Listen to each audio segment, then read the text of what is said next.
Hi everyone, I'm Jerry Anunrojwong, and I'm today presenting my work titled Naive Bayesian Learning in Social Networks, joined with Sothanaphan. People learn and form beliefs about the world from their neighbors. This is called social learning. There is an underlying state of the world unknown to the agents. It can be an asset price, a new technology, anything that a group of agents might care about. Agents have initial beliefs about the state, then they talk to their neighbors and update their beliefs. The question is, after they talk to each other for a long time, what does society learn? Does everyone's belief converges to a consensus? Are there influential agents, and who are they? Under a standard rationality paradigm, we assume that agents have beliefs that are probability distributions over possible states of the world and are perfectly rational and Bayesian. Being Bayesian is appealing because you and I have rich beliefs and we take them into account. When we see an information source, we see how informative they are before we judge how much it should influence our belief. But the rational model makes strong assumptions. It assumes that agents are very sophisticated in their reasoning, that this perfect rationality is common knowledge, and that the entire network structure is common knowledge. In a network that is large and impersonal, this assumption might seem implausible. Say I talk to my neighbors, Alice and Bob, and they tell me the same thing. I should not treat them as two independent information sources because they have already talked to each other and influenced each other. Moreover, they are also influenced by their mutual friends and their mutual friends, and so on, going through the entire network. It's no wonder that we, people, are pretty bad at decorrelating and discounting beliefs. Motivated by this fact, there is another strand of social learning literature, naive learning, and its canonical model is the DeGroot model. In the DeGroot model, agents have scalar beliefs and they are boundedly rational. They update their beliefs in each time step by taking the weighted average of their neighbors. The DeGroot model is appealing because agents learn according to a simple and intuitive belief update rule, and they only need to talk to their neighbors. But with scalar beliefs, there is no language to express the notion that not everyone is equally informed. In fact, assuming that the DeGroot model implicitly assumes that everyone is equally informed, because to express this idea, you need beliefs to be distributions. To see a failure mode of this implicit assumption, imagine that in a network, there is only one very well-informed person, and everyone else is uninformed, so their beliefs are effectively random. DeGroot doesn't know this, so that the consensus is the average of everyone's belief, so the consensus is poor, because the one informed belief is overwhelmed by lots of random beliefs. We see that both naive and Bayesian learning have pros and cons, so that the question becomes, how can we combine the pros of naive and Bayesian learning? Our paper is an answer to this question. We propose a new learning model that combines the aspects of naive and Bayesian learning and get the pros from both. Agents in our model have beliefs that are probability distributions over states and use Bayes' rule to capture confidence in beliefs. This is the Bayesian part of naive Bayesian learning. On the other hand, we know that agents are bad at decorrelating and discounting beliefs. So agents in our model take neighbors as independent in the sense that will be made formal in the next slide, and that the belief update rule only depends on neighbors. These two parts are the naive part of naive Bayesian learning.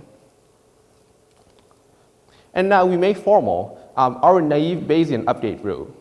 And this is an important slide and pretty subtle. To update beliefs, agents must first have a mental model. This mental model is naive. It doesn't have to correspond to reality. It is part of the agent's naive assumption. There is an unknown state, and my neighbors and I get independent signals drawn from a distribution that depends on the state.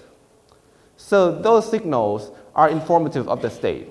We can think of them as noisy observations of the state.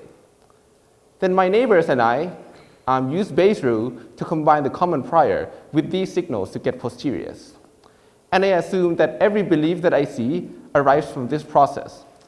So in every time step, I have access to my and my neighbor's beliefs. I infer my and my neighbor's belief signals, assuming that their beliefs arise from my mental model. And then I update my beliefs, starting from common prior, by conditioning on my and my neighbor's inferred signals. Let me walk you through an example of this naive Bayesian update rule. There are 3 agents, 1, 2, 3, and assume that at the beginning, agent 1 gets signal x1, agent 2 gets signal x2, and agent 3 gets signal x3. So their initial beliefs are at t equals 0 are p of theta given signal, where theta is a state. Then agents invoke a mental model. So I look at a belief, and I reverse engineer what signal must it be so that when combined with the common prior, will give the belief that I see. So the inferred signal of agent 1 is x1, of agent 2 is x2, and agent 3 is x3. Then agent 1 conditions the common prior on the inferred signal of agent 1 and agent 2. So you get belief at t equals 1 to be p theta given x1 and x2. The same thing with agent 2 and 3. We see that the naive Bayesian update rule is optimal for the first round. It will no longer be optimal for later rounds, even though agents would naively still continue to use them. Let's walk through another round. Start with belief at t equals 1, which is from the last slide, and agents invoke the mental model to figure out the inferred signals. We see that agents do not have a memory of what their initial signals are. They only have beliefs to go by. So agent 1 doesn't know that her initial belief is x1. She only has access to her belief, p of theta given x1 and x2, and she infers that the signals that must have been in order to create this belief is x1 and x2, the set, taken as independent. The same with agent 2 and agent 3. So agent 1 then updates the belief starting from the common prior and conditioning on agent 1 and agent 2's inferred belief to get p of theta given x1 and x2 from agent 1 and x1, x2, x3 from agent 2. And the same with agent 2 and 3. From this example, we can see that our update rule can be viewed intuitively like this. That each agent holds a bag of signals, and that those signals are treated as independent. And each time step, agents pass on their copies of their bag of signals to their neighbors, keeping copies for themselves. So agents keep accumulating a growing number of signals. And that the mental model of our agents are naive in the sense that they assume that beliefs are always fresh, that they are informed from independently drawn signals at the beginning and ignore the effects that their neighbors have on them. Here's an informal statement of our main result. We show that under my assumptions, agents in our model converge to a consensus.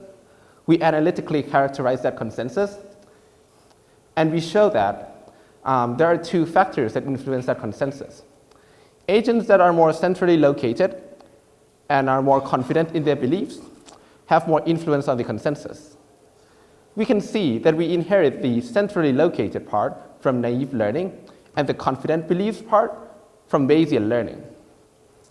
When we say that agents are centrally located, our centrality measure is the eigenvector centrality measure, which is defined to be the eigenvector of the adjacency matrix of the graph.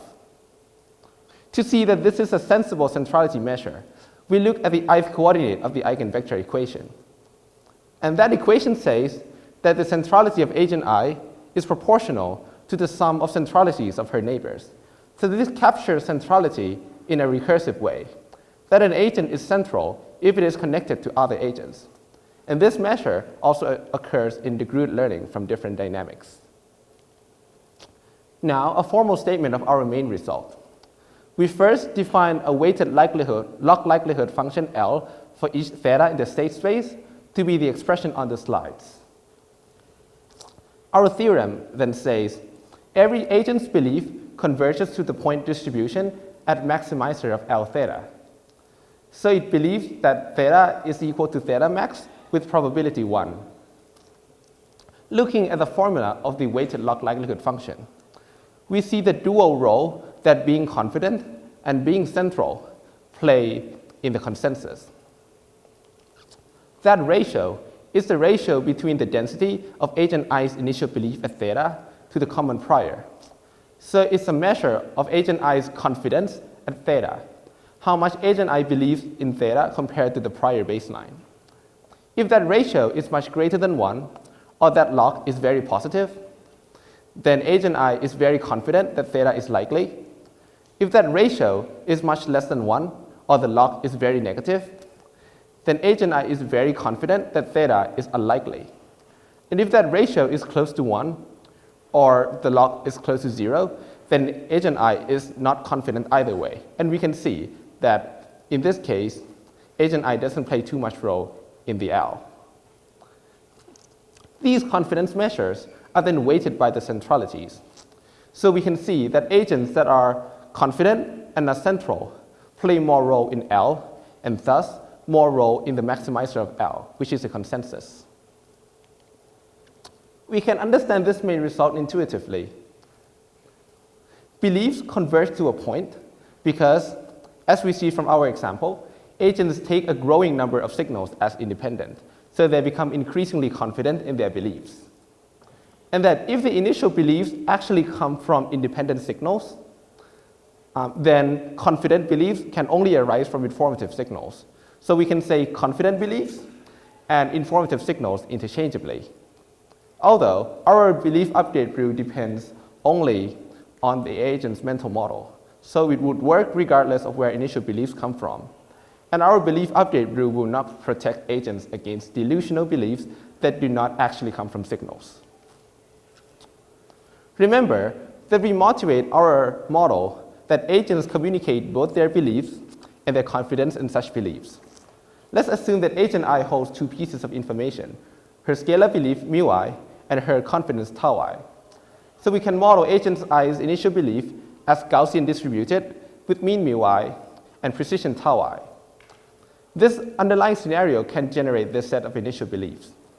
There is a true state theta star, and at the beginning, agent I receives signal mu I, which is theta star plus 0 mean Gaussian independent noise with precision tau I.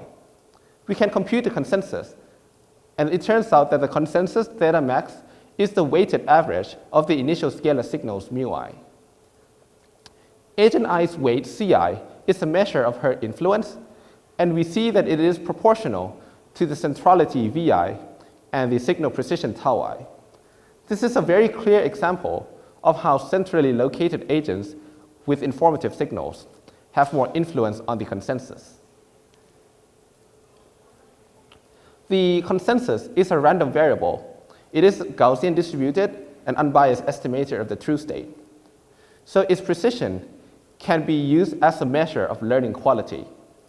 We can do some comparative statics calculation, and it turns out that fixing everything else, increasing an agent's signal precision will generally increase learning quality, unless that agent is central but poorly informed. Intuitively, what's happening is that if that agent is central and poorly informed, increasing her signal precision would just make her more confident to use her centrality to impose her uninformed beliefs on the consensus, leading towards consensus. This result has a policy implication that if you are a social planner and you want to encourage good learning, maybe you want to seat opinion leaders who are central, but you must invest enough resources to make them well-informed. Otherwise, your effort can backfire because you are seating an agent that is central but poorly informed. To the best of our knowledge, there is only one other work that addresses the problem of naive learning with differently informed agents. And that is by Banerjee, Breza, Chandrasekhar, and Mobius, henceforth BBCM.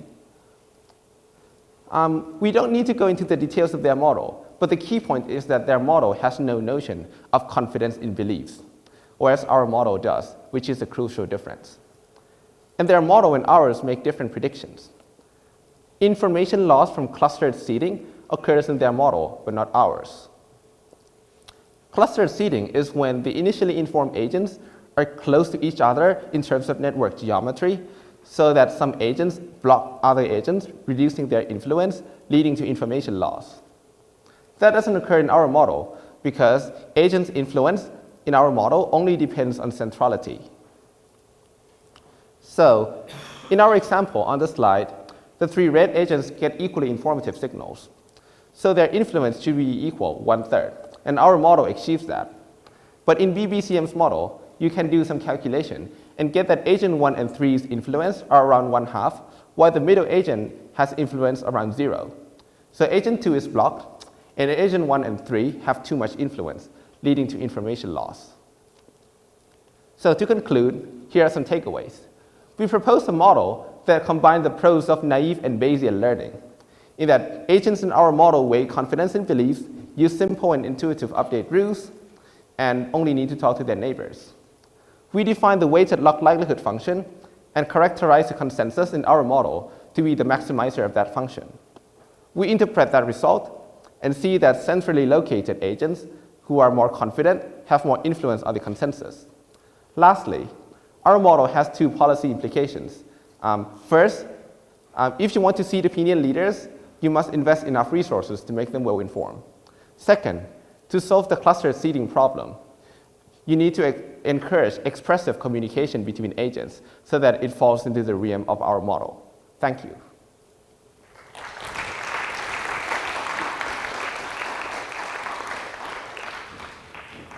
Any questions? What? Yeah, so you showed like in an earlier slide how to update the beliefs of the agents. Do you also update their confidence after each step?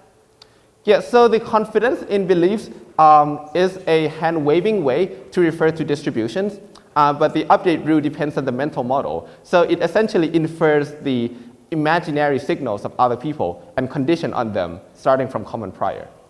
So another question actually, how resilient is your model to an agent lying about their beliefs?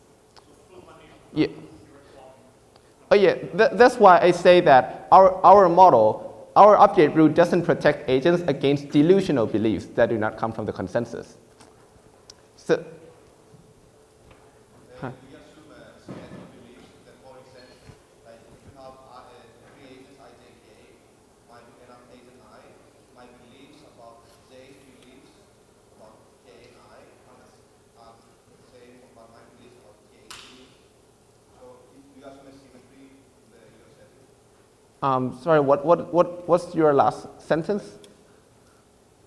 So in the setting you show, the beliefs of an agent about the beliefs of the others are symmetric. Have you solved it? Yeah, so when we only do inference on their neighbors, we do not care about their neighbors' neighbors. And we also don't care about their beliefs come from because we naively assume that their belief is informed by fresh signals.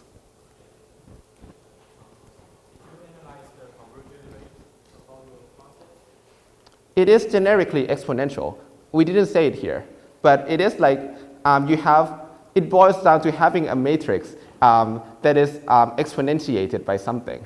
And then you can expand using some tricks about Perron-Frobenius. And then like, it depends on like, the gap between first and second eigenvalue, yeah, which we don't. Okay.